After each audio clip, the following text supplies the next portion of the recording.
अगर मेहनत आदत बन जाए तो कामयाबी मुकद्दर बन जाती है। तो दोस्तों, स्वागत है आपका स्ट्रगल स्टडी एकेडमी में। तो दोस्तों, आज के इस वीडियो लेक्चर में हम लोग देखेंगे क्लास 12th फिजिक्स चैप्टर 1 वैद्युत आवेश एवं क्षेत्र, जिसे इलेक्ट्रिक चार्ज एंड फील्ड कहते हैं। तो दोस्तों, आज का ये टॉपिक जो है बहुत ही मोस्ट इम्पोर्टेंट है और इसमें बोर्ड एग्जाम से पक्का आता ही है। जैसे ये हमारा जो टॉपिक है आज का, विद्युत द्विध्रुव तथा विद्युत द्विध्रुव आघूर्ण, electric dipole and electric dipole moment. तो दोस्तों, हम बता दें कि और भी सारा अगर वीडियो का प्रिपरेशन करना चाहते हैं, केमिस्ट्री का भी या फिजिक्स के 11th का भी अगर कोई है आपके घर में, तो आप हमारे चैनल के माध्यम से कर सकते हैं और उस सब का लिंक जो है डिस्क्रिप्शन में दिया हुआ है, आप वहां से चेक करके और अपना प्रिपरेशन कर सकते हैं। तो चलिए देखते हैं हम लोग कि सबसे पहले कि विद्युत द्विध्रुव क्या होता है और विद्युत द्विध्रुव आघूर्ण क्या होता है, इसका एसआई मात्रक और विमीय सूत्र, और ये किस प्रकार आगे यूज होगा, है ना, डेरिवेशन में। तो ये सारा हम लोग देखेंगे। तो चलिए स्टार्ट करते हैं। तो दोस्तों, सबसे पहले हम लोग समझेंगे कि विद्युत द्विध्रुव क्या होता है ना। तो जब समान परिमाण के, ध्यान दीजिएगा, जब समान परिमाण का मतलब कि एक क्यू है तो दूसरा भी क्यू होना चाहिए। यहाँ पे 2 कूलम है तो यहाँ पे भी 2 कूलम, यहाँ पे 3 कूलम है तो यहाँ पे भी 3 कूलम, है ना। तो वही हम कहने का मतलब है। तो यहाँ पे हम कोई पर्टिकुलर चार्ज ले लेते हैं, आवेश।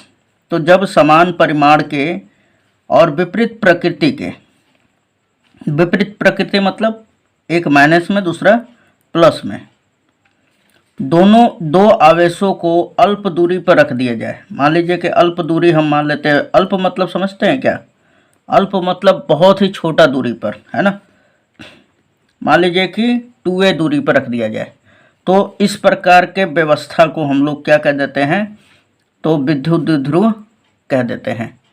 अब ध्यान दीजिएगा, फिर से इसका परिभाषा समझ लीजिए। जब समान परिमाण के तथा विपरीत प्रकृति के, यानी कि एक माइनस में दूसरा प्लस में, आवेशों को अल्प दूरी पर रखा जाता है, तो इस प्रकार प्राप्त जो निकाय होते हैं उसे विद्युत द्विध्रुव कहा जाता है। ठीक, जिसे हम लोग इलेक्ट्रिक डाइपोल कहते हैं। चलिए, इतना समझ में आया। तो जैसे में एग्जाम्पल क्या हो जाएगा इसका, जैसे में आप जानते हैं HCl को हम लोग तोड़े तो H+ आयन और Cl- आयन में टूटेगा, राइट। और ये एक दूसरे से जो होता है आकर्षण, वैद्युत आकर्षण बल द्वारा एकदम मजबूती से पकड़े होते हैं। और ये दोनों जो है लगभग एक दूसरे से जो दूरी होता है इन दोनों का, ये लगभग 10⁻⁻11 मीटर के बीच का होता है। 10⁻⁻11 मीटर का मतलब दूरी समझ रहे हैं क्या? 1/10⁻11 मीटर। अब 1 पर 11 जीरो रखिए और 1 से डिवाइड कीजिए, तो आपका जितना छोटा मिनिमम आएगा दूरी, वो समझ लीजिए कि कितना दूरी होगा, है ना, इन दोनों के बीच का। तो जब इन दोनों को रखा जाता है तो इनके बीच की दूरी कितना होती है? 10⁻11 मीटर, है ना। तो इस प्रकार के जो हमारे यौगिक हैं, ये क्या कहलाते हैं? ये विद्युत द्विध्रुव के उदाहरण हो जाते हैं। इसी प्रकार HCl तो हो ही गया हमारा, H2O हो जाएगा, H2O, फिर आपका AgNO3 हो जाएगा, है ना। या आप ले लीजिए NaCl ले लीजिए, सोडियम क्लोराइड, है ना। तो ये सब तमाम क्या है एग्जाम्पल? तो विद्युत द्विध्रुव का एग्जाम्पल है। तो आइए सबसे पहले और इसमें और जान लेते हैं हम लोग, दोनों आवेशों के बीच का जो ये मध्य बिंदु होता है, इसे हम लोग इसका केंद्र कहते हैं। द्विध्रुवों का क्या कहते हैं? केंद्र। इसको केंद्र कहा जाता है। और ये वाला दोनों आवेशों को मिलाने वाली अक्ष को हम लोग अक्ष रेखा कहते हैं। क्या कहते हैं? अक्ष रेखा। तो उम्मीद है ये सारा का सारा समझ में आ गया होगा। तो चलिए स्टार्ट करते हैं, उसको देखते हैं परिभाषा, और आप इसका नोट्स बनाते रहिएगा, ठीक। तो यहाँ पे जैसे कि आप देख सकते हैं, हमने नोट्स बढ़िया से प्रिपेयर किया है और आप भी अपने नोट्स बढ़िया से बना लीजिएगा, है ना। तो यहाँ पे देखिए, जब समान परिमाण और विपरीत प्रकृति के 2 आवेशों को अल्प दूरी पर रखा जाता है तो इस प्रकार के निकाय को विद्युत द्विध्रुव कहा जाता है। राइट दोस्तों।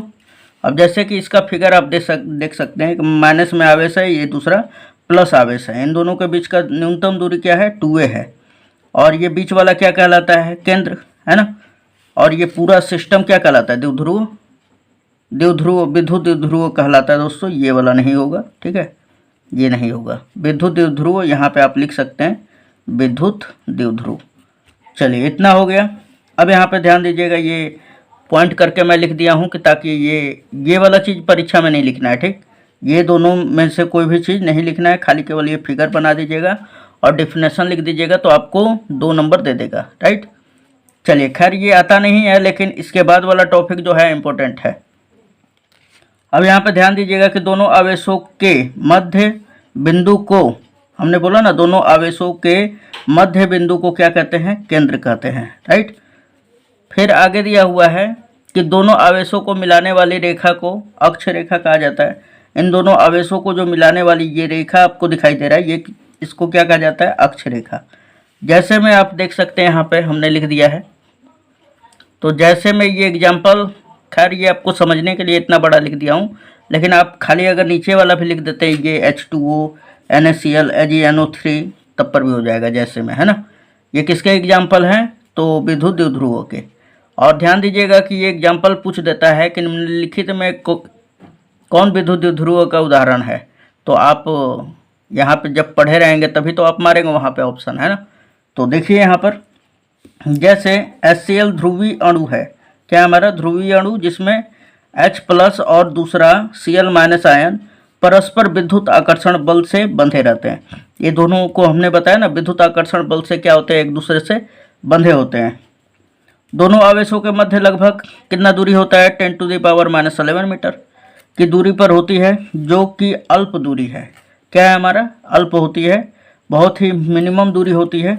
अतः यह एक विद्युत द्विध्रुव का निर्माण करता है। अब इस प्रकार क्या हो जाता है, HCl एक विद्युत द्विध्रुव का निर्माण कर देता है ना।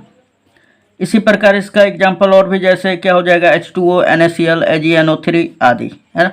मतलब और भी हो सकता है आपका। अब देखते हैं विद्युत द्विध्रुव आघूर्ण, जो कि बहुत ही मोस्ट इम्पोर्टेंट टॉपिक है। तो ध्यान दीजिएगा यहाँ पर, सबसे पहले यहाँ पर ध्यान दीजिएगा, 2 आवेशों में से कोई एक आवेश तथा उनके बीच की जो दूरी है, उन दोनों के गुणनफल को विद्युत द्विध्रुव आघूर्ण कहते हैं। बस यही, मतलब ये सूत्र खाली अगर आपको याद है तो आप परिभाषा बना सकते हैं। तो यही परिभाषा है, विद्युत द्विध्रुव आघूर्ण को इलेक्ट्रिक डाइपोल मोमेंट कहा जाता है, राइट। इसी तरह आप अपना नोट्स प्रिपेयर कीजिएगा तो अच्छा लगेगा देखने में, ठीक। चलिए तो देखते हैं हम लोग, विद्युत द्विध्रुव के किसी भी एक तथा दोनों आवेशों के मध्य, यहाँ पे लिखना है एक आवेश, ठीक, एक आवेश। विद्युत द्विध्रुव के किसी भी एक आवेश तथा दोनों आवेशों के मध्य की दूरी के गुणनफल, हमने वही बोला ना कि विद्युत द्विध्रुव के कोई एक आवेश ले लेना है तथा उन दोनों आवेशों के बीच की दूरी यानी 2a के गुणनफल को क्या कहते हैं हम लोग, विद्युत द्विध्रुव आघूर्ण कहते हैं। इसे वेक्टर P से सूचित किया जाता है। अब वेक्टर क्यों लगा रहा हूँ, क्योंकि विद्युत द्विध्रुव आघूर्ण एक सदिश राशि है। अब सदिश क्यों है, क्योंकि इसमें दिशा और परिमाण दोनों है, जिस कारण है, राइट। इसे वेक्टर P से सूचित किया जाता है। वेक्टर P = Q × 2a हो जाएगा, ठीक है। P = Q × 2a।